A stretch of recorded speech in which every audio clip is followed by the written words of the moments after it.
آذربائیجان اور آرمینیا کی اقوام کی اپنی وطن کے لیے دی گئی قربانیاں۔ روزنامہ قدرت کی ویڈیو دیکھنے کے لیے ابھی یوٹیوب چینل پہ سبسکرائب کریں اور بیل آئیکن پر بھی کلک کریں۔ کوئی نہیں جانتا کہ جب سے نگورنو کراباخ میں تازہ ترین جنگ شروع ہوئی ہے کتنے لوگ اپنی جان سے ہاتھ دھو چکے ہیں۔ روس کے صدر کے ایک حالیہ بیان کے مطابق اب تک تقریباً 5,000 لوگ مر چکے ہیں، جن میں سپاہی اور عام شہری دونوں شامل ہیں۔ ہم کچھ ایسے ہی افراد کی کہانیاں بیان کرنے جا رہے ہیں جو دونوں جانب سے لڑتے لڑتے مارے گئے۔ میرے لیے اس بات کو قبول کرنا مشکل ہے، لیکن مجھے فخر ہے کہ میرے بیٹے کا خون ہماری مٹی کے لیے بہا۔ یہ کہنا تھا مشک ناز حزیوہ کا، جو آذربائیجان کے قصبے قرادمیر سے مجھ سے فون پر بات کر رہی تھی۔ 24 سالہ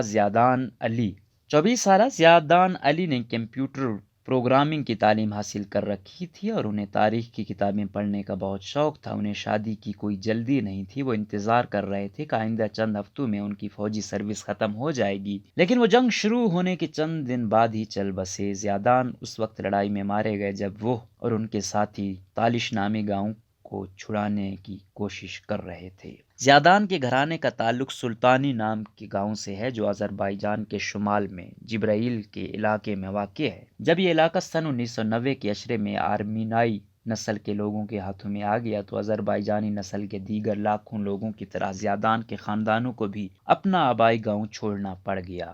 نگورنو کراباخ کی اس پہلی جنگ میں زیادان کے والد نے بھی حصہ لیا تھا۔ اس جنگ کے خاتمے پر جنگ بندی کا اعلان ہوا تھا، لیکن کسی امن معاہدے پر دستخط نہیں ہوئے تھے۔ واضح رہے کہ بین الاقوامی سطح پر نگورنو کراباخ کو آذربائیجان کا حصہ تسلیم کیا جاتا ہے، لیکن یہاں کا کنٹرول آرمینائی نسل کے لوگوں کے ہاتھ میں ہے۔ زیادان کی والدہ کہتی ہیں کہ اگر آپ پانی اور مٹی کو ملاتے ہیں تو اس سے کیچڑ بنتا ہے، لیکن اگر آپ مٹی میں خون ملاتے ہیں تو مادر وطن بنتی ہے۔ آذربائیجان اور آرمینیا کے تنازع میں نئی آگ 27 ستمبر کو بھڑکی تھی۔ آذربائیجان نے اپنی جانب ہونے والے جانی نقصان کی تفصیل نہیں بتائی، لیکن ہمیں وہاں سے بہت سے جنازوں کی خبریں مل رہی ہیں اور فوجی قبرستانوں میں نئی قبروں کی تصاویر بھی دکھائی دیتی ہیں۔ سرکاری اعداد و شمار کے مطابق آرمینیا کے 1100 سے زیادہ سپاہی ہلاک ہو چکے ہیں۔ ان میں اکثریت ان جوان رنگروٹوں کی تھی جو سن 2000 کے بعد پیدا ہوئے تھے۔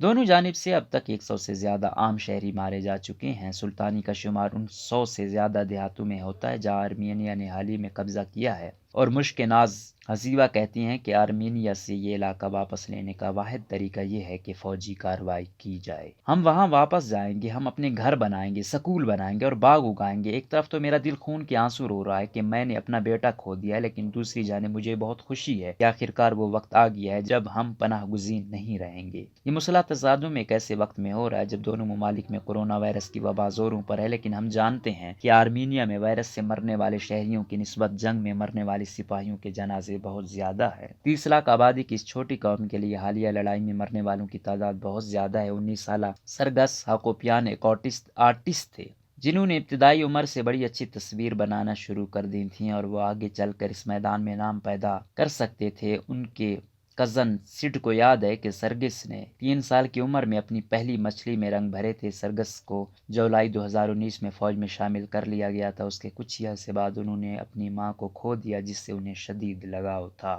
ان کے گھر والوں کو سرگس کی موت کی اطلاع 17 اکتوبر کو دی گئی تھی۔ سرگس کی لاش ابھی تک خاندان کے حوالے نہیں کی گئی ہے۔ ان کی کزن کا کہنا تھا سرگس ایک تخلیقی روح کے مالک تھے، وہ گاتے بھی اچھا تھے اور شاعری بھی اچھی کرتے تھے۔ بہت سی لڑکیاں سرگس کی دوست تھی اور وہ جہاں جاتے ہر کوئی ان سے پیار کرتا۔ سرگس کے بچپن کے دوست انوش کچھار تین کے بقول سرگس کا خواب تھا کہ وہ ایک دن پریوان اکیڈمی آف فائن آرٹ میں داخلہ لے گا۔ کوئی بھی میرے دل میں سرگس کی جگہ نہیں لے سکتا، کبھی نہیں۔ آذربائیجان اور آرمینیا دونوں کو اپنے اپنے جانی نقصان کا شدید غم ہے، تاہم آذربائیجان کی فوجی پیش قدمی کی وجہ سے ان کی عوام کا جذبہ بلند ہے اور لگتا ہے کہ آذربائیجان میں لوگوں کی خواہش ہے کہ جنگ جاری رہے۔ 27 سالہ عزیزہ گاسونوا اپنے شوہر فریز گسانو کی موت کا سوگ منا رہی ہیں۔ میں آخری مرتبہ انہیں 10 اکتوبر کو ملی تھی۔ وہ جلدی میں تھے اور گھر صرف نہانے کے لیے آئے تھے، حتیٰ کہ انہوں نے کھانا بھی نہیں کھایا۔ انہوں نے چاکلیٹ کے صرف 3 ٹکڑے اٹھائے، کہنے لگے میں بہت جلدی میں ہوں۔ انہوں نے بس بچوں کو پیار کیا اور نکل گئے۔ ان کی بیوہ کے بقول 34 سالہ فریز تکلف میں رہتے تھے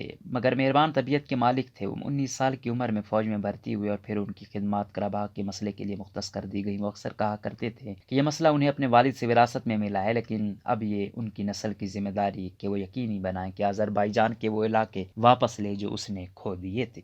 عزیزہ بتاتی ہیں 11 اکتوبر کو فریز کی طرف سے فون آیا بند ہو گیا، اور پھر چند دن بعد عزیزہ کو معلوم ہوا کہ ان کے شوہر فضولی کے قصبے میں ہونے والی لڑائی میں مارے گئے ہیں، اور پھر 5 دن بعد فریز کی تدفین کر دی گئی۔ عزیزہ کا کہنا تھا، میری بیٹی کہتی ہے میرے ابو اب ایک فرشتہ بن گئے ہیں جو ہمیں جنت سے دیکھ رہے ہیں۔ وہ میرے الفاظ دہراتی رہتی ہیں، بچی ابھی نہیں سمجھتے ہیں کہ اب فریز ہمیشہ کے لیے چلے گئے ہیں۔ فریز کے گھر میں ہمیشہ آذربائیجان کا جھنڈا موجود ہوتا تھا، اور اب عزیزہ کو امید ہے کہ ان کا 4 سالہ بیٹا رسلان بھی ایک دن فوج میں بھرتی ہوگا اور جنرل بنے گا۔ میں اپنے بچوں کو آرمینیائی لوگوں سے نفرت سکھاؤں گی کیونکہ انہوں نے ہمارے بیٹوں کو مارا ہے۔ بے شمار عورتیں بیوہ ہو گئی ہیں، مائیں اپنے بیٹے کھو چکی ہیں، لیکن یہ ہماری زمین ہے۔ ہر کوئی جانتا ہے کہ یہ علاقہ آذربائیجان کا ہے۔ آرمینیائی نسل کے لوگ سمجھتے ہیں کہ قراباغ، جسے وہ ارتساک کہتے ہیں، ان کی مادر وطن ہے۔ یہ علاقہ ان کی قدیم مسیحی سلطنت کی سرحدوں میں شامل تھا، اور بہت سے آرمینیائی بھی قراباغ کے لیے اپنی جان کی قربانی دینے کو تیار ہیں۔ 25 سالہ دعوت ہونسن کو بچپن سے فوج میں جانے کا شوق تھا۔ وہ فوجی وردی میں پوز بنا کر تصویریں بنواتے تھے۔ وہ 10 اکتوبر کو نگورنو قراباغ کے جنوب مشرقی علاقے میں لڑائی میں مارے گئے۔ انہیں یاد کرتے ہوئے دعوت کے کزن نیلامی پتروسیان کو ایک ایسا جوان یاد آتا ہے جو طوطے کی طرح گانے گاتا اور اپنے گھر والوں کے ساتھ مذاق کرتا رہتا تھا۔ میں اسے ستمبر میں ملا تھا اور ہم اپنے گاؤں شاتین میں واقع 10ویں صدی کے خانقاہ پر گئے تھے۔ دعوت نے وہاں سے اپنی بہن کے لیے پھولوں والی کچھ ٹہنیاں اکٹھی کی تھی۔ اسے قدرت سے بہت لگاؤ تھا۔ وہ ایک بہت اچھا دن تھا، لیکن میں تصور بھی نہیں کر سکتا تھا کہ یہ ہماری آخری ملاقات تھی۔ میں چاہوں گا کہ آرمینیائی لوگ اور دنیا بھی یاد رکھے کہ دعوت ایک ہیرو تھا اور پکا محب وطن۔ نگورنو قراباغ پر جنگ اب اپنے 5ویں ہفتے میں داخل ہو چکی ہے، اور کسی بھی جانب سے جنگ میں نرمی کے کوئی آثار نہیں دکھائی دیتے۔ اب تک 3 مرتبہ جنگ بندی ہو کر ختم ہو چکی ہے، اور آذربائیجان کی عسکری پیش قدمی جاری ہے۔ آذربائیجان نے اس علاقے کی ایک بڑے حصے پر دوبارہ قبضہ کر لیا ہے جو آرمینیا کی کنٹرول میں تھا، اور آرمینیا کے وزیر اعظم کا عزم ہے کہ وہ قراباغ کی زمین کے آخری پتھر، آخری سینٹی میٹر اور ملی میٹر کے لیے لڑیں گے۔